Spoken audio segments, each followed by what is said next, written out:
Hello friends, ഇത് നമ്മുടെ മുന്നിലിരിക്കുന്നതാണ് royal എൻഫീൽഡിന്റെ ഏറ്റവും പുതിയ ലോഞ്ച് ആയിട്ടുള്ള ഗൊറില്ല 450 എന്ന് പറയുന്നത്.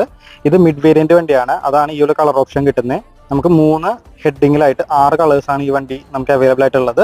അതിൽ മിഡ് വേരിയന്റിൽ വരുന്ന വിത്ത് ആ ഒരു TFT സ്ക്രീനോട് കൂടി വരുന്ന ഒരു മോഡലാണ് നമ്മളിന്ന് വോക്ക് അറൗണ്ട് ചെയ്യുന്നത്. ബ്രാൻഡ് ന്യൂ വണ്ടിയാണ്. ജസ്റ്റ് 20 കിലോമീറ്റർ മാത്രം ഇറങ്ങി ഷോറൂമിൽ വന്നിട്ടുള്ള വണ്ടിയാണ് നമുക്കിന്ന് വോക്ക് അറൗണ്ട് ചെയ്യാനായിട്ട് കിട്ടിയിരിക്കുന്നത്. കണ്ടില്ലേ, ഈ ഒരു കളർ തീം വെച്ച് നോക്കുമ്പോൾ വണ്ടി അടിപൊളിയാണ്.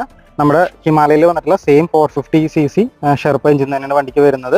അതൊരു റോഡ്സ്റ്റർ മോഡലിലേക്ക് വരുന്ന സമയത്ത് അടിപൊളിയാണ്. ഇതിൻ്റെ ഡീറ്റെയിൽഡ് ആയിട്ടുള്ള കാര്യങ്ങളൊക്കെ നമ്മുടെ റിവ്യൂ വീഡിയോയിൽ വരുന്നതായിരിക്കും. അപ്പോൾ മീറ്ററും കൂടെ ഒന്ന് കാണിച്ചു തരാം.